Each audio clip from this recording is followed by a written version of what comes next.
Time for a Book Outlet book haul. So Book Outlet is currently having their fiction sale. I think it ends December 2nd, and most of their fiction books are $5.99, which is such a steal, and I definitely took advantage of that, and I'm going to share with you what I bought. And feel free to let me know if you've read any of these, what your thoughts are, or if any of these books are also on your TBR. First, we have Creep by Emma Van Straten. Alice and Tom are made for each other, deeply connected. They share a flat in London, go to galleries together, enjoy the same books, and wine. They even share a toothbrush.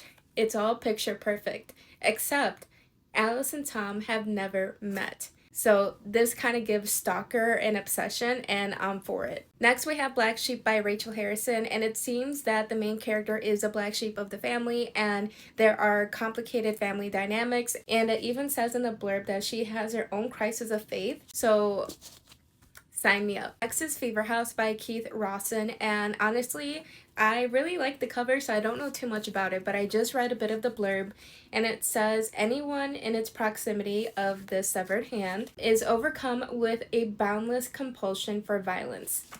Say less, amen. Next, we have Catalina by Carla Cornejo Villavicencio, and look at this cover. It just looks so absolutely stunning. It says, a year in the life of Catalina Iturralde, a wickedly wry and heartbreakingly vulnerable student at an elite college, forced to navigate an opaque past, an uncertain future, tragedies on two continents, and the tantalizing possibilities of love and freedom. Next, we have All Systems Red by Martha Wells, and honestly, all I know is that this is a sci-fi, and one time I went to Barnes & Noble, and they had like the funniest little card in front of it, so as soon as I saw it on the list, I had to get it. Next is For Your Own Good by Samantha Downing, and this says, Teddy Crutcher has won Teacher of the Year at the elite Belmont Academy, home to the best and the brightest.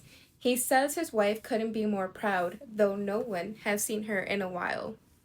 Next, we have Green Dot by Madeline Gray, and it says, an irresistible and messy love story about the terrible allure of wanting something that promises nothing. And I think this is also one of those like messy girl stories, which I absolutely love. Thing is, I went ahead and was going through the first few pages, and they quoted Taylor Swift, one of like her songs, I guess, and I got the biggest ick.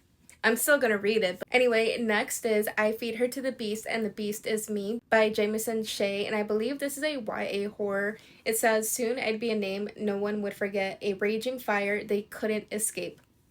Next, we have another sci-fi, and this is Mickey 7 by Edward Ashton. I actually watched the movie a couple weeks ago, maybe a couple months at this point, and I actually enjoyed it. I know it received mixed reviews, but I enjoyed it, so I wanted to go ahead and read the book. Next, we have Bless Your Heart by Lindy Ryan, and honestly, this feels like probably like a fun horror mystery, and it looks really cute. Next, we have Lobizona by Romina Garber, and it says, as Manu uncovers her own story and traces her real heritage all the way back to a cursed city in Argentina, she learns it's not just her U.S. residency that's illegal, it's her entire existence. And take a moment for that cover. Next, we have Wrecked by Alex Gonzalez, and it says, a disturbing examination of toxic masculinity and the darkest pits of the internet. Wrecked traces a young man's algorithmic descent into depravity in a future that's nearly here. And also, it has a pretty cool cover.